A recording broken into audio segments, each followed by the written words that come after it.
ये आपका आज का संपादकीय पाठ है। देखिए, संपादकीय पाठ एडिटोरियल आपको प्रीलिम्स में, मुख्य परीक्षा में, इंटरव्यू में हर जगह मदद पहुंचाते हैं। यहाँ से एक सामान्य जानकारी भी आप लोगों को मिल जाती है, तो इन्हें जरूर आप लोग पढ़ा करिएगा। हरियाणा ने बदला राजनीतिक माहौल। जहां कांग्रेस को फिर से मुश्किलों से घिरती नजर आ रही, वही भाजपा को लोकसभा चुनाव में मिले झटके के बाद वह आवश्यक ऊर्जा मिल गई जिसकी उसे तलाश थी। अभी हाल ही में आपने देखा है कि हरियाणा में विधानसभा चुनाव हुए 90 सीटों के लिए। देखिए, हरियाणा है, चंडीगढ़ इसकी राजधानी देखने को मिलेगी। यहाँ विधानसभा में 90 सीटें हैं, राज्यसभा में 5 सीटें हैं, लोकसभा में 10 सीटें हैं। 44,212 वर्ग किलोमीटर में फैला हुआ है आपका हरियाणा। तो भारतीय जनता पार्टी को यहाँ बहुमत मिला, तो उसी की बातें की जा रही है। अगर आपको पढ़ना है तो पढ़ सकते हैं, छोड़ना हो तो छोड़ सकते हैं, क्योंकि राजनीति की बातें हो रही हैं। और विधानसभा की चुनाव की बात अगर आपको लड़ना है तो आपकी उम्र कम से कम 25 साल होनी चाहिए। उम्मीदवारी के लिए 25 साल उम्र रखी गई है, अधिकतम उम्र की कोई सीमा नहीं रखी गई है। और विधायक का चुनाव डायरेक्ट जनता यानी कि मतदाताओं के द्वारा होता है। अगर आपकी उम्र 18 साल हो चुकी है तो वोटर सूची में आपका नाम जुड़ चुका होगा, आप लोग वोट डालने भी जाते होंगे। ये चुनाव करवाता कौन है? इलेक्शन कमीशन ऑफ इंडिया, भारतीय निर्वाचन आयोग, एक संवैधानिक संस्था है। संविधान के अनुच्छेद 324 के तहत चुनाव आयोग की स्थापना की बात की गई है और 25 जनवरी 1950 में स्थापना हुई थी। 25 जनवरी को आप लोग मतदाता दिवस मनाते हैं। नई दिल्ली में हेडक्वार्टर देखने को मिलेगा। सुकुमार सेन पहले मुख्य चुनाव आयुक्त थे। नायका का मन बदलने वाली सड़कें, ऐसी दुर्गम राहें आज भी हर शहर में जिंदा हैं, जिन पर चलना आग पर चलने से भी ज्यादा मुश्किल है। हास्य व्यंग्य कसा जा रहा है। देखिए, एक तो आज संडे है यानी कि रविवार है, तो काम के आर्टिकल कम ही मिलते हैं, फिर भी आपको ये पढ़ना हो तो पढ़ सकते हैं। हरियाणा में भाजपा का बढ़ता वोट प्रतिशत देख लीजिए, चुनाव आयोग के हिसाब से बताया जा रहा है। 2019 में 36.49 था, जो 2024 में बढ़कर 39.94 हो गया है। प्रारब्ध और पुरुषार्थ ऊर्जा। तो प्रारब्ध अर्थात भाग्य, भविष्य में जीवन की गति मति का स्वरूप कैसा होगा। पुरुषार्थ का तात्पर्य है पूरे मनोयोग से अपने निर्धारित लक्ष्य की सिद्धि हेतु भागीरथ प्रयास करना। बहुधा लोक में देखने सुनने में आता है कि जीवन में किसी भी क्षेत्र में कार्य कर रहे लोग पर्याप्त प्रतिकूल परिस्थिति के कारण प्रारब्ध की दुहाई देकर पलायनवाद को अंगीकार करके अवसादग्रस्त होकर समाज में निष्क्रिय जीवन जीते हैं। हमारे सदग्रंथों ने मनुष्य को चिंता से विमुक्त करने के लिए प्रारब्ध को एक बौद्धिक सहारा दिया, ना कि इसकी ओट में आक्रमण होना सिखाया। संसार में सुख दुख के बादल सभी के जीवन में आते जाते हैं। सुख भी स्थायी नहीं होता है और दुख भी। जीवन में जो भी सुखदायी या दुखदायी परिस्थिति सामने आती है, वस्तुतः वह हमारी ही कर्मों का परिपाक होता है। और इस संसार में कोई किसी को सुख दुख देने वाला नहीं है, अपितु उसके अपने ही कर्मों का परिणाम सामने आता है। जीवन में आने वाली अनुकूलता और प्रतिकूलता में बुद्धि विवेक से उसका उपयोग करना चाहिए। अनुकूल परिस्थिति में प्रबल पुरुषार्थ के द्वारा भावी जीवन की को समुज्जल बनाने का प्रयास करना चाहिए। सत्कर्म और परिमार्थिक कार्यों में मन, बुद्धि और चित्त को लगाना चाहिए। किसी कारण से यदि हम रोगादि से ग्रस्त हो जाते हैं तो चिकित्सक को दिखाते हैं और उनकी बताई हुई औषधि का सेवन करके स्वस्थ हो जाते हैं। इसी प्रकार प्रारब्ध यदि प्रतिकूल हो तो बुद्धि विवेक से उससे निकलने के लिए समुचित प्रयास करना चाहिए, ना कि हाथ पर हाथ धरे चुपचाप बैठे रहना जाना चाहिए। और व्यक्ति को अपने मन में संतोष धारण करना चाहिए, किंतु अपनी प्रगति के प्रति कभी भी नहीं। प्रबल पुरुषार्थ के द्वारा प्रतिकूलता को अनुकूलता में परिवर्तित किया जा सकता है। अच्छा कॉलम लिखा जाता है, जरूर आप लोग इसे पढ़ा करिएगा। एक खतरे में बांग्लादेशी हिंदू। अभी आप देखते हैं कि जो बांग्लादेश में अशांति फैली हुई है ना, ये बांग्लादेश से पश्चिम बंगाल, असम, मेघालय, त्रिपुरा, मिजोरम 5 राज्यों की सीमा लगी हुई है। यहाँ की प्रधानमंत्री शेख हसीना अपना देश छोड़कर इस्तीफा देकर भारत में आ चुकी हैं, तो उसी की बात हो रही है। 1971 तक ये पाकिस्तान का हिस्सा हुआ करता था। बांग्लादेश में दुर्गा पूजा पंडालों पर हमलों की घटनाएं यही बताती हैं कि वहां अंतरिम सरकार के गठन के 2 माह बाद भी स्थितियां सामान्य होने का नाम नहीं ले रही हैं। यह निराशाजनक है कि नोबेल पुरस्कार विजेता मोहम्मद यूनुस की नेतृत्व वाली अंतरिम सरकार हिंदुओं और अन्य अल्पसंख्यकों के उत्पीड़न पर लगाम लगाने में बुरी तरह नाकाम है।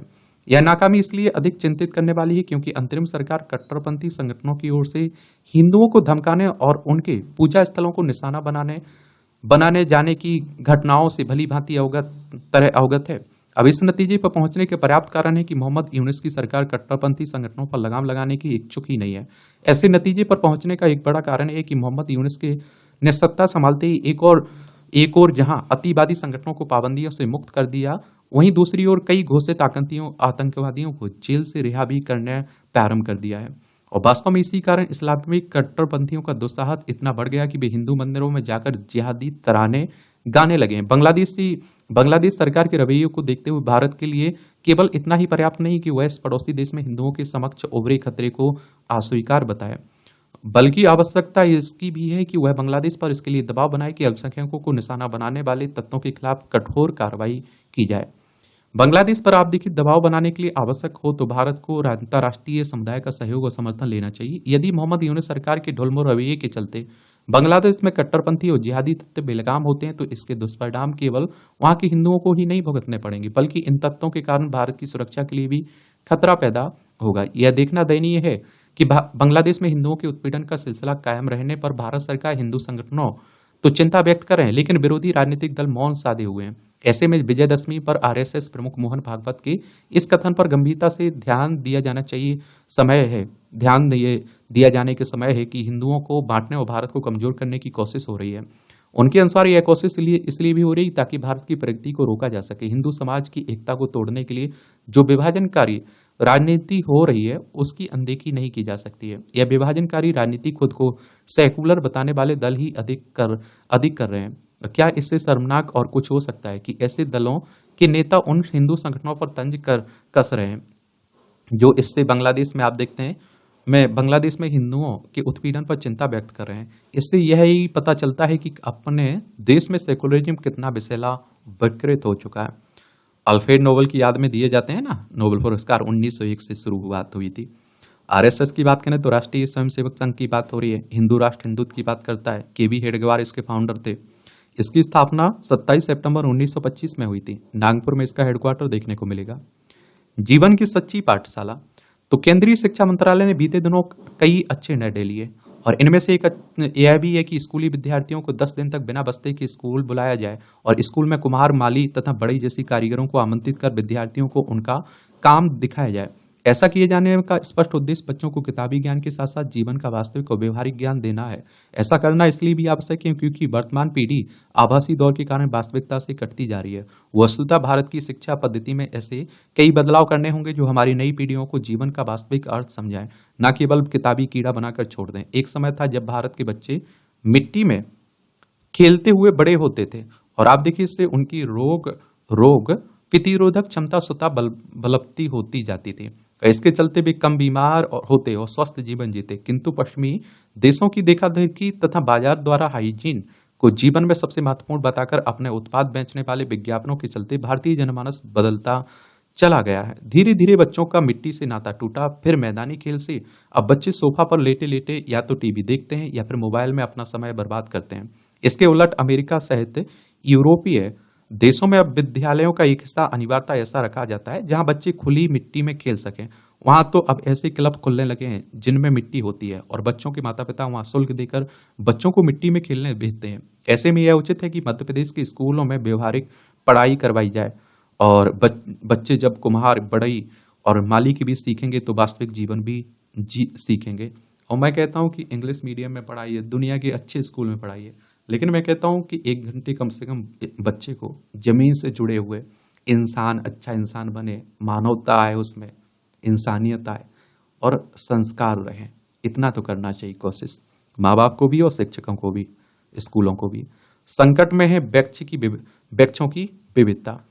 तो पृथ्वी के परिस्थिति तंत्र में वृक्षों की विविधता की बहुत बड़ी भूमिका है, लेकिन अब यह विविधता संकट में है क्योंकि वृक्षों की कई प्रजातियां लुप्त होने के कगार पर हैं। वृक्षों की कुछ प्रजातियों को खोने से न केवल स्थानीय वनों को नुकसान होगा बल्कि समूचे पारिस्थितिकी तंत्र को भी इससे खतरा हो जाएगा। विश्व में वृक्षों की स्थिति के बारे में वर्ष 2021 में किए गए एक वैश्विक मूल्यांकन में पाया गया कि लगभग 17,500 दुर्लभ और विशिष्ट वृक्ष प्रजातियां लुप्त प्राय हैं।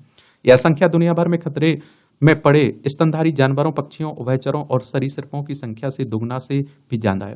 जो पेड़ सबसे ज्यादा संकट में है उनमें विराट तटीय रेडवुड और डायनासोर युग की बोलेमी पाइन शामिल हैं। कुछ प्रजाति के केवल एक ही ज्ञात पेड़ बचे हैं। इनमें मॉरिशस में हियोफोर्ब अमेरिकोलिस नामक ताड़ के अकेले वृक्ष का उल्लेख किया जा सकता है। वर्ष 2022 में एक अध्ययन में विज्ञानियों ने वृक्षों की क्षति के परिणामों के बारे में मानव जाति को चेतावनी जारी की थी। और हमारे अधिकांश फल वृक्षों से आते हैं। वृक्षों से मिलने वाले फलों, मेवों, दवाओं और गैर लकड़ी उत्पादों का लगभग 88 अरब डॉलर का व्यापार होता है। विकासशील देशों में 88 करोड़ लोग ईंधन के लिए जलाऊ लकड़ी पर निर्भर हैं। 1.6 अरब लोग जंगल के 5 किलोमीटर के दायरे में रहते हैं। ये लोग भोजन और आय के लिए जंगल पर निर्भर हैं। वृक्ष वैश्विक अर्थव्यवस्था में सालाना लगभग 1300 अरब डॉलर का योगदान करता है।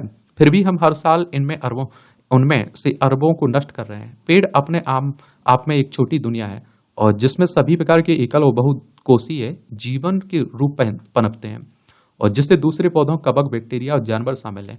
एक पेड़ को खोने से यह पूरी दुनिया भी खत्म हो जाती है। ये पेड़ अक्सर अपने आसपास के जीवन के लिए सहायक आधार बनाते हैं। वास्तव में दुनिया के आधे जानवर और पौधे वृक्ष वाले आवासों पर निर्भर हैं। यदि हम वृक्षों की देखभाल नहीं करते हैं तो हम वहां मौजूद सभी अन्य जीवों की देखभाल भी नहीं कर पाएंगे। वृक्षों की विविधता खोने से जैविक संबंधों का संपूर्ण ताना बाना कमजोर हो जाता है। यदि भिन्नता में कमी आती है तो इम्यून रिस्पॉन्स में कमी आएगी और जीनों में विविधता कम होगी। पर्यावरणीय परिस्थितियों की प्रति प्रतिक्रियाओं में विविधता भी कम होगी। कम विविधता से पृथ्वी पर जीवन के जटिल चक्र को प्रभावित करने वाले खतरों से बचने की संभावना कम हो जाएगी। एक प्रजाति के विलुप्त होने से उसके साथ क्रिया करने वाली हर चीज पर दूरगामी प्रभाव पड़ सकता है। अतः हम सभी को वृक्षों के महत्व को समझना चाहिए। और कोरोना महामारी में अपने वृक्षों की कीमत तो समझ में आ ही गई होगी। मैं तो हमेशा कहता हूँ ना कि हमारे फेफड़ों का एक हिस्सा पेड़ भी है जो हमें ऑक्सीजन में बदलकर कार्बन डाइऑक्साइड को बदलकर ऑक्सीजन में हमें देते हैं, ऑक्सीजन देते हैं। ऑक्सीजन की मारामारी आप लोगों ने कोरोना महामारी में बहुत अच्छे से देख भी ली है। ये भी टिप्पणियां रहती हैं, वो देखना हुआ कर तो देख सकते हैं आप लोग। इसकी पीडीएफ आपको टेलीग्राम पर मिल जाती है, तो वहां से जाकर आप लोग डाउनलोड कर सकते हैं। भारत को सबल राष्ट्र बनाने का आह्वान। राष्ट्रीय स्वयंसेवक संघ अपनी स्थापना शताब्दी वर्ष में प्रवेश कर चुका है। ऐसे में विजयदशमी के अवसर पर सह संचालक डॉक्टर मोहन भागवत का व्याख्यान विशेष रूप से सुनना और समझना चाहिए। देश भर में अनेक क्षेत्रों में हो रहे प्रगति की उन्होंने व्याख्या की है, साथ ही तमाम चुनौतियों का भी उल्लेख किया है। ओटीटी प्लेटफॉर्म पर परोसी जाने वाली सामग्री की गुणवत्ता को लेकर भी उन्होंने चिंता प्रकट की है। सरकार के लिए भी यह संदेश है कि समाज को संगठित करते हुए उसे सबल बनाने की बात पर भी मोहन भागवत ने जोर दिया है, जिससे व्यापक रूप से समझा जाना चाहिए। और आरएसएस को बीजेपी का सहयोगी भी कहते हैं।